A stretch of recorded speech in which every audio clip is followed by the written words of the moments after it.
boa noite. Boa noite. Papa recebe membros do Sínodo da Igreja Patriarcal Armênia. No discurso lido por um auxiliar, Francisco diz que conflitos e massacres são inúteis. E pede aos bispos que não sejam carreiristas e se dediquem aos fiéis no cuidado pastoral. Missa em Ação de Graças marca primeiro ano de Padre Wagner Ferreira na presidência da comunidade Canção Nova. Brasil tem quase 1 milhão de casos de dengue. Ministério da Saúde convoca a população para dia D de combate à dengue. O país começa a investir em biotecnologia para combater o mosquito transmissor da doença. Estudo aponta a carência de estações que monitoram a qualidade do ar em boa parte do país. Veja também as reportagens sobre o Dia Mundial das Doenças Raras, lembrado amanhã. O Canção Nova Notícias está começando.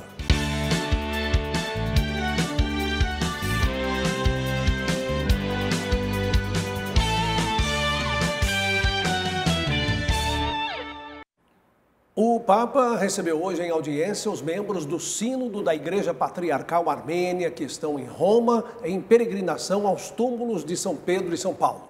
Em razão do estado gripal do Santo Padre, claro, Monsenhor Campanelli fez a leitura do discurso de Francisco.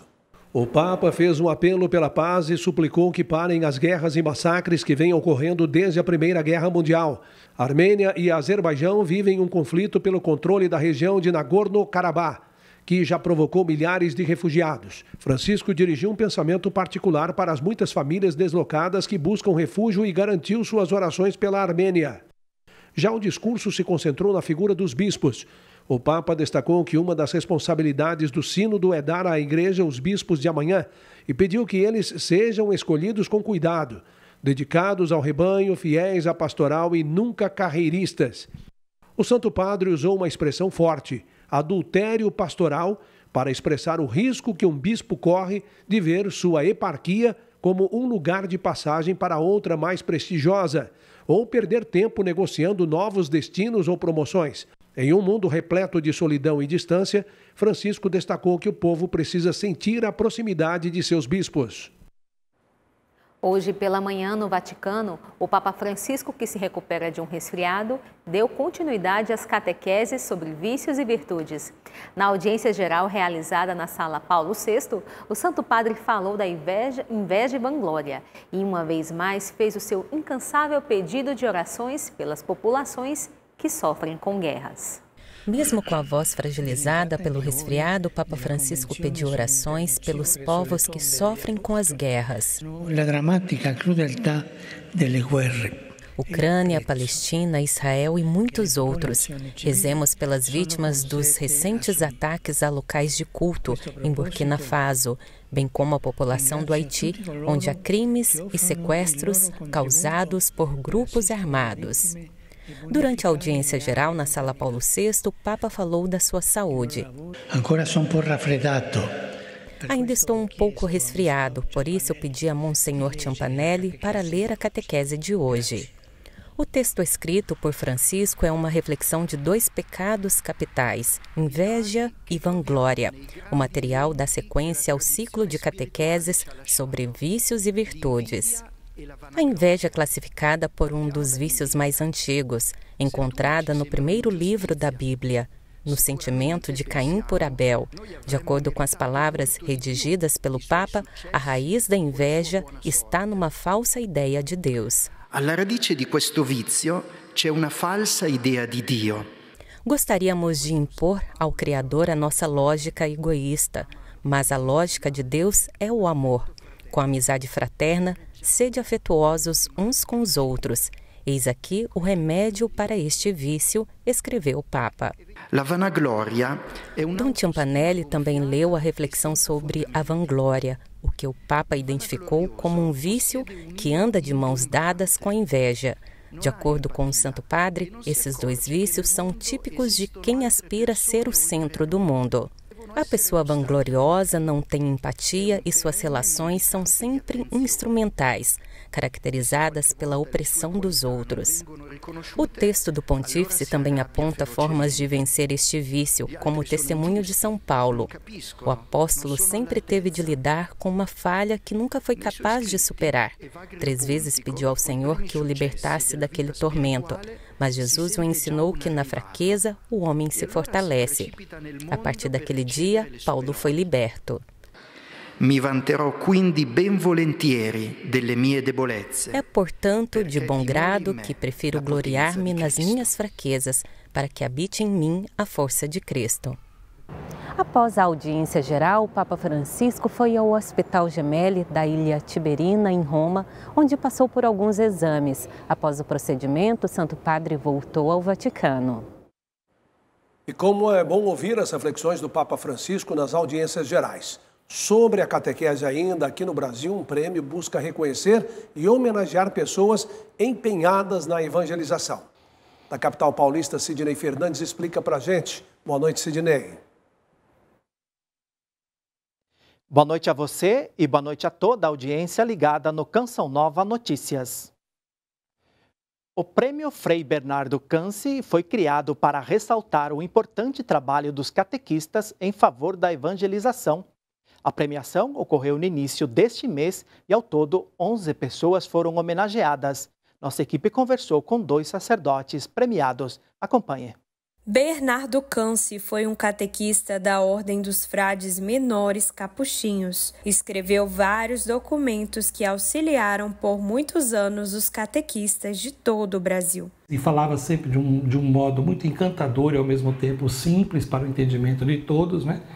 Que o catequista precisa primeiro ter intimidade com a palavra de Deus e também de assumir uma metodologia que falasse de um modo mais simples e mais objetivo para que os catequistas e catequizandos fossem cada vez mais envolvidos, né, pelo agir ou pela caminhada catequética na comunidade. A premiação Frei Bernardo Canci reconhece o trabalho daqueles que se destacam na missão catequética. Aqui na Arquidiocese de São Paulo, 2 sacerdotes foram contemplados. Então todo o meu histórico envolvido com a catequese, minha participação de assessoria também lá no Congresso e também fora, né, rendeu assim um voto de confiança, de reconhecimento pelo meu trabalho. Pelo trabalho que tenho exercido ao longo do meu ministério por este Brasil afora.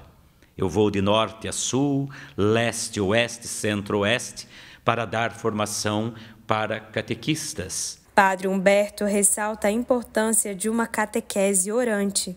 Uma catequese mistagógica. Lex orandi, lex credenti. Aquilo que oramos, cremos. Aquilo que cremos, oramos. Então, nossas crianças, nossos adolescentes, nossos jovens, nossos adultos precisam desse encontro pessoal com o Senhor. Agora, o assunto é o ar que respiramos. Um estudo produzido pelo Instituto de Energia e Meio Ambiente indica que faltam estações de monitoramento da qualidade do ar na metade do país. Dos 26 estados brasileiros, 13 não possuem esse tipo de equipamento. Sem essa ferramenta, fica difícil saber se os níveis de poluição atmosférica estão adequados ou não. Vamos entender melhor na reportagem de Aline Mércio e Rodrigo Tedesco. Com problemas respiratórios, Edilon usa máscara para respirar melhor em São Paulo e chegar bem ao trabalho. Um pouquinho que a gente anda aqui, tá meio... a dificuldade de respiração está muito ofegante. Máscara tem que colocar porque aí dá uma boa aliviada senão eu não consigo chegar no trabalho. Um recente estudo do Instituto de Energia e Meio Ambiente analisou a presença do monitoramento da qualidade do ar no Brasil. Somente metade dos estados tem esse tipo de atenção e análise. Diversas capitais e até estados não têm nenhuma estação de monitoramento da qualidade do ar de forma automática. Ou seja, a população não sabe exatamente qual o ar que ela está respirando, qual a qualidade desse ar. A região sudeste é a que concentra o maior número de estações que monitoram a qualidade do ar, em especial Rio de Janeiro e São Paulo. Já regiões como Brasília, Goiânia e Manaus têm maior defasagem na supervisão e controle. Segundo o estudo, o Brasil precisa, no mínimo, de 46 estações a mais de monitoramento do ar. E a região norte se destaca como uma das regiões com menor informações sobre qualidade do ar, né? Não só a norte, mas também a nordeste é um ponto que falta informação e estações de qualidade do ar, que tragam informações de forma automática, informação para a população. Essa daqui é uma estação de monitoramento do ar que a gente respira em São Paulo. Aqui dentro, as máquinas funcionam como um pulmão da cidade. Essa daqui, por exemplo, monitora as partículas responsáveis pela poluição. As estações, elas são automáticas e elas fazem análise, recebe o poluente, faz análise, faz os cálculos e transmite em tempo real como está a qualidade do ar naquela região. Este acompanhamento da qualidade do ar em regiões do Brasil traz informações para autoridades e população contribuírem para reduzir a poluição local. A gente tem que avaliar isso para saber exatamente quais são os riscos que a população está exposta e combater as medidas para chegar em concentrações seguras para a população. Com a informação da qualidade do ar, você pode, por exemplo, deixar seu carro em casa, já que na nossa cidade o maior poluidor é o veículo. Essa é a tomada de decisão que a gente tem que ter como cidadão. Amanhã é o Dia Mundial das Doenças Raras. Antes de apresentar as matérias, nós vamos a Brasília porque acontece no Santuário Nossa Senhora da Saúde, na capital federal, a Missa dos Raros, presidida pelo padre Marlon Múcio. A repórter Camila Castro está no local e tem mais detalhes para a gente. Boa noite, Camila.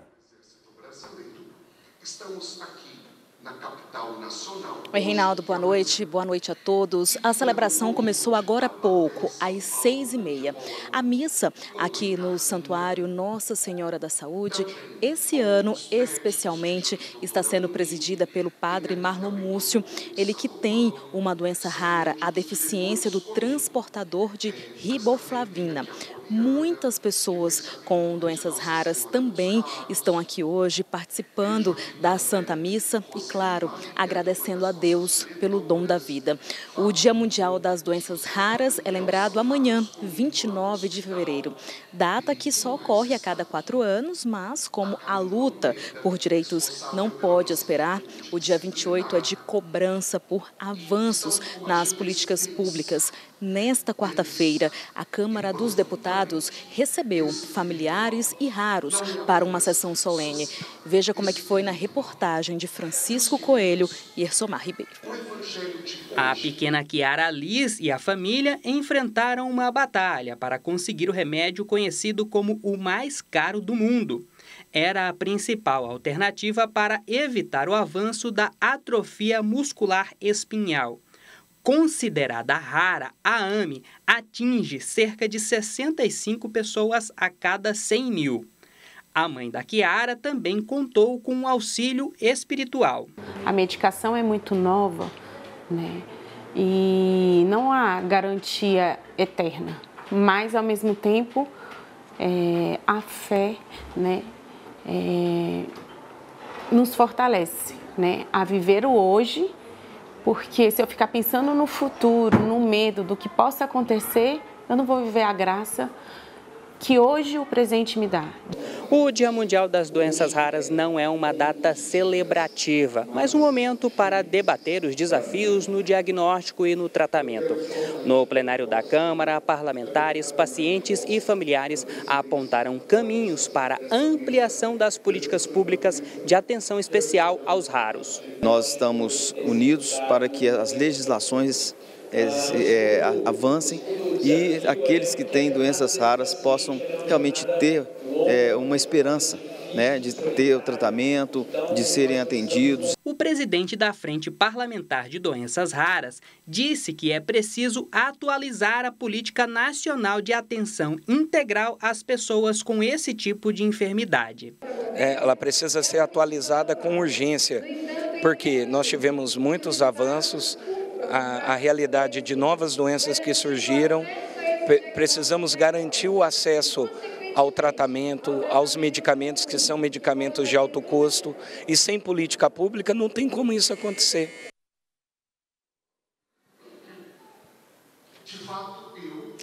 E a gente continua falando sobre esse tema tão importante para conscientizar a população. Ao meu lado está a deputada federal Simone Marqueto, que é embaixadora do Hospital dos Raros. Deputada, muito obrigada pela sua participação aqui no Canção Nova Notícias. Bom, eu começo perguntando, né? O que a senhora poderia dizer em relação à ação e atenção parlamentar e às famílias que têm raros em casa? Uma santa noite, salve Maria, uma alegria poder falar com a Canção Nova e dizer que realmente é uma agenda muito importante. Nosso fundador, né, que é o Padre Márcio, quando vem para cá o Padre Marlon, mostrar que temos um hospital hoje no Brasil, no estado de São Paulo, porque muitas pessoas desconhecem qual é o grande problema, o diagnóstico, e depois do diagnóstico, recorrer a quem e como.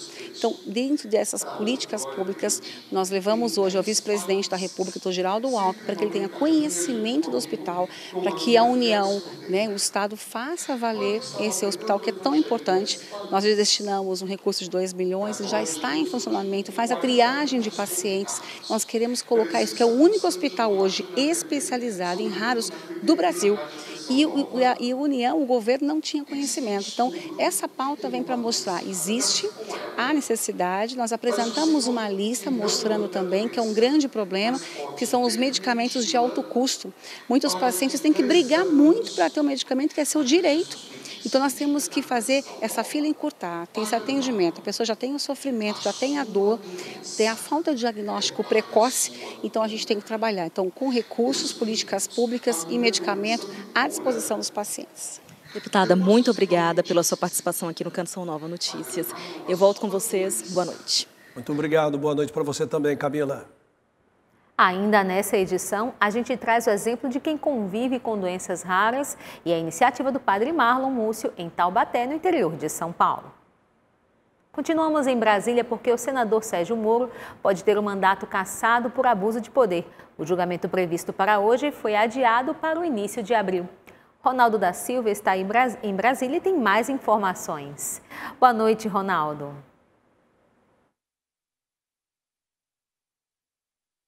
Olá para vocês também da nossa bancada, muito boa noite para todos aqueles que agora estão aqui acompanhando a Canção Nova. E o Tribunal Regional Eleitoral do Paraná agendou o início do julgamento de Sérgio Moro para 1º de abril. O senador do União Brasil é acusado de abuso de poder econômico, Caixa 2 e uso indevido dos meios de comunicação durante a campanha eleitoral em 2022. O julgamento pode resultar na cassação do mandato do ex-juiz da Lava Jato e deixá-lo inelegível por 8 anos. O Ministério da Saúde está em constante monitoramento, acompanhando o cenário epidemiológico e direcionando ações estratégicas de prevenção e eliminação do mosquito Aedes aegypti.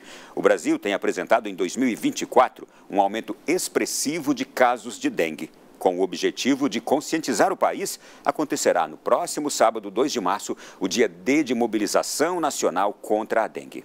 A ideia é veicular propagandas em todo o país para que os brasileiros se unam para conter os focos do mosquito Aedes aegypti. O tema da campanha será 10 minutos contra a dengue. Esse dia é para demonstrar que esse tema muito bem levado pela imprensa, né? A imprensa vem noticiando, que é a imprensa que leva o que nós aqui técnicos discutimos, e ter este foco nesse dia D é fundamental. Entre as ações estratégicas do Ministério da Saúde está a ampliação dos recursos para emergências. R$1,5 bilhão serão utilizados no enfrentamento da dengue. Também foram instalados centros de operações de emergência na maioria dos estados, permitindo uma análise ágil dos dados sobre a doença.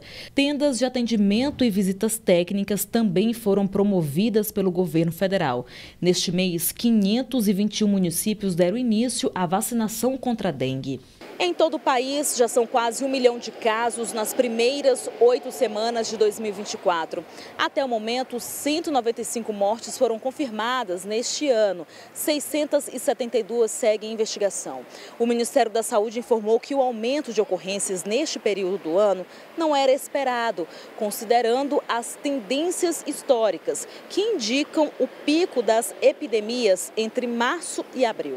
Até o momento, 6 estados já decretaram situação de emergência pela dengue, além do Distrito Federal. O cenário, segundo o Ministério da Saúde, ocorre pelas alterações climáticas, a mudança nos sorotipos circulantes da doença e a baixa imunidade da população. E o vírus, né, e com a sua variabilidade, estão aí interagindo e colocando aí um cenário muito desafiador. Então, isso tudo é alerta para a gente, é preocupação, mas é uma doença ao mesmo tempo conhecida, que nós vamos olhar muito 2 dimensões, a prevenção e o cuidado. E agora uma última informação. As companhias aéreas Latam e Gol cancelaram os voos de hoje para a Argentina em virtude da greve de trabalhadores aeroportuários no país vizinho. Os passageiros prejudicados devem remarcar a viagem para outras datas sem custo adicional. Quem realizou a compra da passagem via agências de viagem deve procurar a própria agência para realizar a negociação. Autoridades em saúde em Minas Gerais já consideram a dengue a pior epidemia na história do estado. Na capital mineira, os números também não param de subir. Para diminuir a pressão no sistema de saúde, um hospital de campanha está sendo montado na cidade. Só em fevereiro, esta unidade de pronto atendimento da região norte de Belo Horizonte dobrou a assistência a pacientes com sintomas de dengue ou chikungunya.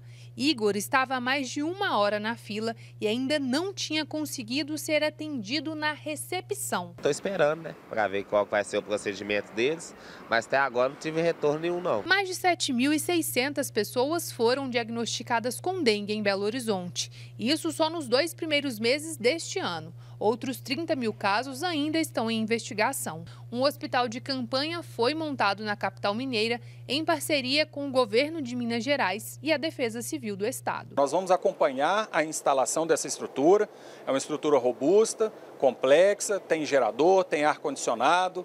Nós estamos colocando containers aqui para funcionarem como consultórios, exatamente no sentido de desafogar a UPA Norte. Essa é a primeira destinação desse hospital. Então, pronto atendimento se permanece aqui, mas com capacidade também de absorver pacientes de outros locais, de Belo Horizonte ou de outros municípios, se necessário. A expectativa da Prefeitura é que os primeiros atendimentos aconteçam a partir desta sexta-feira. 170 profissionais serão contratados para atuar no local, que terá capacidade de atender até 300 pacientes por dia. A ideia é que a gente concentre aqui todos os casos que estão com suspeita de dengue, febre, dor no corpo, manchas vermelhas na pele, que ele venha para cá, seja atendido em containers que nós vamos instalar em anexo a essa estrutura e aquele paciente que precisar ficar na condição de internado, que ele passe então para essa estrutura do hospital de campanha. Nenhum caso grave que requer hospitalização e principalmente CTI está ficando sem acesso.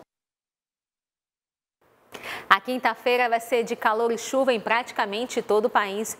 Nuvens carregadas sobre o Nordeste, Norte e Sul provocam temporais. A umidade aumenta a chuva no leste de São Paulo, sul de Minas Gerais e Rio de Janeiro. O ar quente e úmido vai favorecer a ocorrência de pancadas de chuva no Amazonas, Pará, Amapá, Acre e Rondônia. Já no extremo norte de Roraima, o clima continua estável. Como vimos agora há pouco, o Acre tem enfrentado a maior enchente da história do estado. Vamos ver como fica o clima na capital Rio Branco? A quinta-feira terá máxima de 29 graus, podendo a chuva chegar aos 20 milímetros e na sexta-feira fará 29 graus. O sistema de alta pressão vai impedir a formação de nuvens e, consequentemente, de chuva em parte da Bahia e nas regiões sudeste e centro-oeste, como você vê nessa região mais clara do mapa. A quinta-feira vai ter também alerta para temporais no centro-norte do Maranhão e parte do Piauí e Ceará. Vamos às máximas em todo o país? Teremos aí 30 graus em Natal, 31 em Cuiabá e 36 em Campo Grande. A gente volta a falar sobre doenças raras, porque o Dia Mundial das Doenças Raras, lembrado neste 29 de fevereiro, é uma data que só ocorre a cada 4 anos e foi criada para conscientizar a população para esta realidade. No Brasil, a estimativa é de que ao menos 13 milhões de pessoas são afetadas por alguma doença rara. Há quase 10 anos, a bengala passou a fazer parte da vida do Ulisses. Em 2015, ele descobriu ser portador de uma enfermidade rara, a ataxia de Machado-Joseph, também conhecida como doença do tropeção. Comecei a sentir muita cãibra, a visão ficar dupla. Aí eu comecei a falar para minha família, eu acho que eu tô com a doença. Aí falaram, não, é psicológico. Aí fui no hospital universitário em Alagoas, e aí daí ele foi passando ressonância, teste genético, que a gente foi descobrindo. Foram anos de investigação até o diagnóstico. Aí a gente sente um baque, porque até aí a gente sente o sintoma, mas não tem a certeza que tem a doença. Que a pessoa tem dificuldade em ficar em pé, tem dificuldade em mover os olhos, na deglutição. E de acordo com a quantidade de mutações desse gene, é que vai decorrer a gravidade da doença. Assim como Ulisses, Gisele também tem uma doença rara, a síndrome de Berardinelli. A patologia genética é caracterizada pela ausência de gordura no corpo. Os sintomas da minha síndrome, elas costumam aparecer mais depois, fora a aparência, né? A gente não tem a musculatura definida, é magro, não engorda, não tem tecido adiposo, que é a gordura debaixo da pele. Os sintomas começaram ainda na adolescência, quando procurou uma nutricionista especializada. Foi através de uma nutricionista funcional. E aí, a partir disso, parece que abriu assim mundo para mim, que até então eu me sentia uma aberração no meio do mundo, né? De acordo com a Organização Mundial da Saúde, uma doença é considerada rara quando atinge 65 mil pessoas em um local com até 100 mil habitantes. Estima-se que existam 8 mil tipos de doenças raras em todo o mundo. E no Brasil, 13 milhões de pessoas vivem com esse tipo de enfermidade. Ulisses e Gisele encontraram acolhimento na Casa de Saúde Nossa Senhora dos Raros, que oferece assistência a pacientes com esse tipo de doença. A unidade, inaugurada no ano passado, fica em Taubaté, no interior de São Paulo. A iniciativa foi do padre Marlon Múcio, que também possui uma doença rara, a deficiência do transportador de riboflavina. Quando eu me vi tendo uma doença rara, eu pensei, puxa vida, eu sempre pensei em construir um hospital. Então, o hospital só pode ser para aqueles que, como eu, têm uma doença rara. Padre Marlon descobriu a doença há 5 anos. No Brasil, pelo menos 15 pessoas têm essa enfermidade. É uma enfermidade que deixa fraquinhos os músculos do corpo inteiro, de maneira especial, da respiração, da visão, da audição, da mastigação e deglutição, da fala e da locomoção. Mesmo em meio a tantos obstáculos, os raros jamais abandonam a fé. Vamos se cuidando, com fé, entendeu? Faço tratamento aqui na Casa de Saúde Nossa Senhora dos Raros, vou aqui na Casa João Paulo II, porque não adianta fazer o tratamento com o médico e não ter o tratamento espiritual com Deus. Para mim, a vida ia ser impossível. Eu nunca ia ter alguém que me amasse, porque me amasse significaria ter os mesmos preconceitos que eu, né?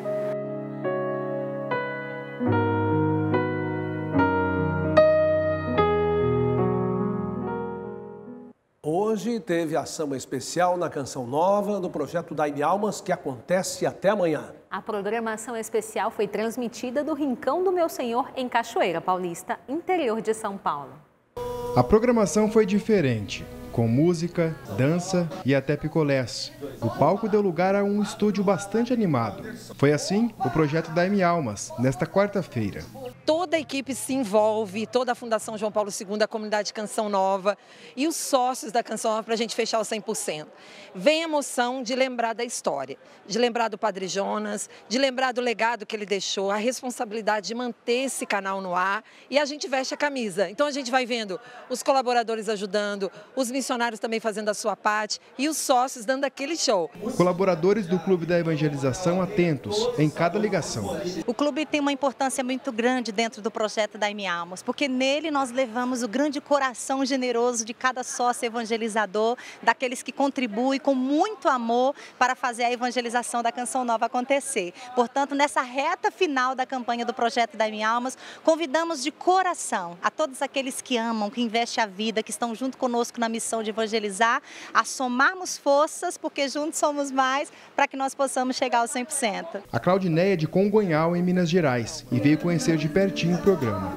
É o atendimento. Nossa, é uma paz, é muito gostoso aqui pessoalmente. A Luciana é produtora do programa e conta que a ação começou muito antes. Vou coletando o que vai acontecendo durante o mês, né, as vitórias, as alegrias, porque graças ao sócio, né, tudo isso acontece. Então, é um tempo antes aí. Certo. E o que tem de novidade nessa edição? Nessa edição, a novidade, nós temos o bazar do 100%, nós temos o picolé do 100%, o bolo do 100%, tudo isso é para a gente motivar o povo em casa a fazer a mesma coisa. São muitas as histórias de pessoas que tiveram a vida transformada por meio das pregações de padres e missionários na Canção Nova. São memórias que marcam a vida de tanta gente pelo Brasil que se faz unida à Canção Nova porque o coração foi tocado pela esperança cristã, graças a você, sócio e benfeitor. Estamos com 89% da nossa meta na campanha do projeto Dai-me Almas de fevereiro, que termina amanhã. Quem faz a diferença é você que tem a liberdade para evangelizar com a Canção Nova.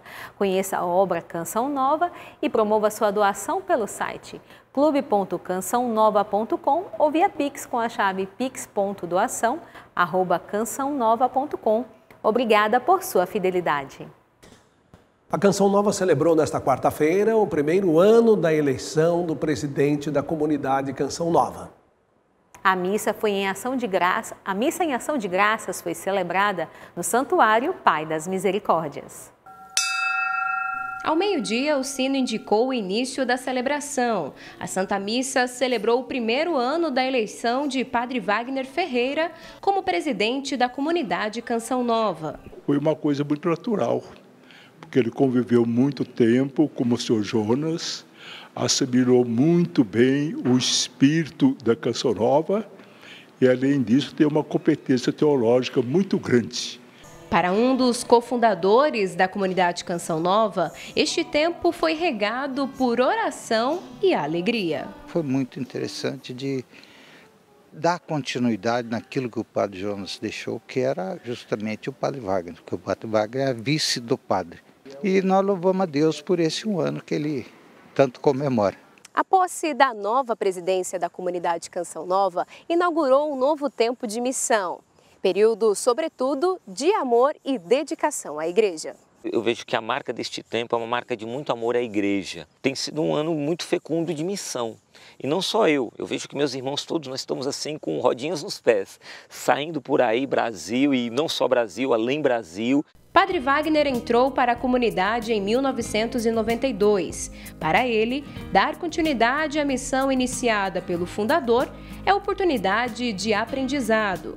Já são mais de 30 anos, eu não esperava algo como esse, mas tem sido uma novidade. Prestar um serviço para promover o maior bem possível aos membros da comunidade em Canção Nova em primeiro lugar e a todos aqueles que fazem parte da família Canção Nova. Na caminhada, muitas pessoas auxiliam por meio do trabalho e da oração. Normalmente nós estamos numa frente de missão, numa determinada realidade muito fechada, muito específica, e a vice-presidência me deu como desafio esse olhar abrangente, esse olhar do todo da comunidade, todas as frentes de missão e todas as realidades dos missionários.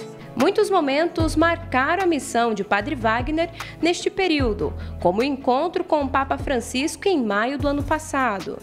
E o Santo Padre, ele não quis fazer um discurso pronto, preparado. Ele fez um discurso, como se diz em italiano, alebratia, que significa espontaneamente. O Papa disse, por exemplo, que nós não tivéssemos medo de enfrentar os problemas, de enfrentar os desafios. Então, assim, nós estamos com isso. Estamos com essa coragem, levando o carisma Canção Nova, que é o legado que o nosso Pai Fundador nos deixou.